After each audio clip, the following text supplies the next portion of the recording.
What's going on, gamers? What I want to talk about today is rocket launchers. More specifically, what are the best rocket launchers in the game and how to get them. Now before I get into that, I have a few shoutouts to do. My shoutouts is how I try to thank people for taking a minute to subscribe, comment, or just people who are just all around awesome.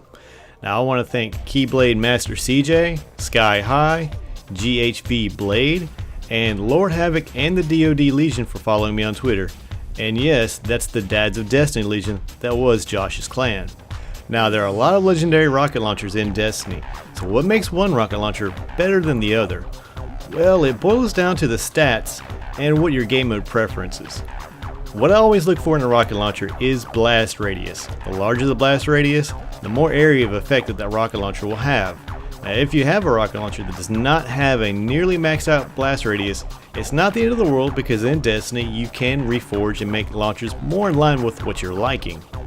Now a couple of solid rocket launchers that's not hard to get are the Dead Orbit rocket launcher, the Exodus plan, and the Future World Cult Fear launcher. These have a good blast radius and great velocity.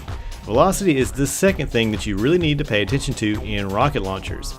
Getting your rocket to its target as quickly as possible means you will miss shots less of the time, since both PvE and PvP targets move. Now the joy of Destiny is that you can make imperfect sets of stats on most rocket launchers and make them better. Now as I said, the first thing that I always look for is blast radius.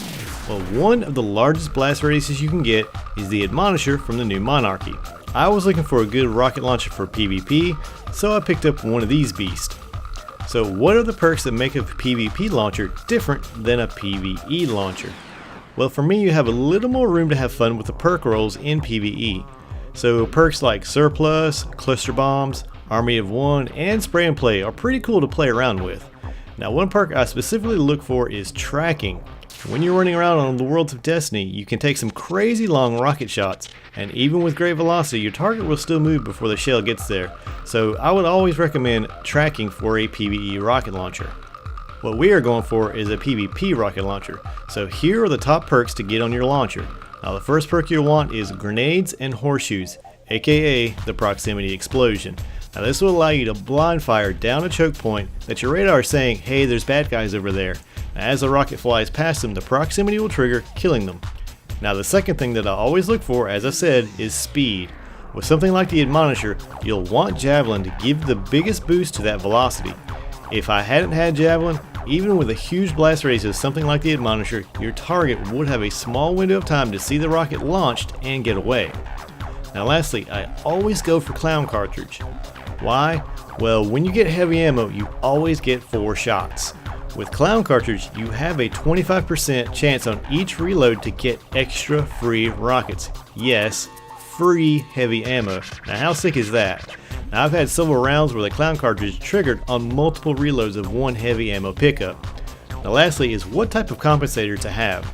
Now I tend to favor Warhead Verniers, Hard Launch, and Linear Compensator. Now all of those compensators increase the blast radius and velocity. Linear Compensator gives the smallest boost and increases stability, but any increase is what you're after. So I rolled my Admonisher and it came out like this: Warhead Verniers, Clown Cartridge, Javelin, and Grenades and Horseshoes. Now as I said, the joy of Destiny is taking an imperfect launcher and making it better. You can take something like the Exodus plan and have a heavy payload perk to offset the smaller blast radius. So what is the absolute best launchers in the game whose stats focus on the large blast radius and high velocity?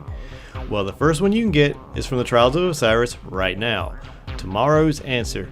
Now this comes right out of the box with Grenades and Horseshoes and Tripod. So this is a great launcher for PvP. Now another top tier launcher is the Ash Factory. Now this is a random drop in the game, so everyone has a chance to pick this up. But for someone like myself, I go with this, the Radagast Fury. I actually have 2, one for PvE and one for PvP. Now my PvE launcher sports tracking and Spray and Play because I really don't like the slow reload speed of the Radagast. Spray and Play always triggers without a condition, unlike Who's Next, which requires the shell to have to get a kill to get that super quick reload. Now for my PvP launcher, just like my Admonisher, it has Clown Cartridge, Javelin, and Grenades and Horseshoes. You can get the Radagast Fury as a reward in Iron Banner, and sometimes Lord Saladin even sells it. Now I know what you're thinking, what about the exotics, Gallahorn, Truth, Dragon's Breath? In PvE, due to Wolfpack rounds, the Gallahorn is the best launcher in PvE. Now what a lot of people may not realize is that Jellyhorn also has a hidden perk, grenades and horseshoes as well. But the blast radius is a little lacking. Now the Truth, I have always said, is incredible in PvP. Sporting a large blast radius, proximity, aggressive tracking, and the hidden perk of carrying 3 shells in the tube, it's pretty impressive. Now the Dragon's Breath, though not as good in PvE as the Jellyhorn, it's a solid and not too bad in boss fights. Just don't miss your shots. Well guys, I hope you enjoyed this. If you like this type of content, just hit the like button or leave a comment, or if you want to see more, just hit that subscribe button. But as always guys, have a good one.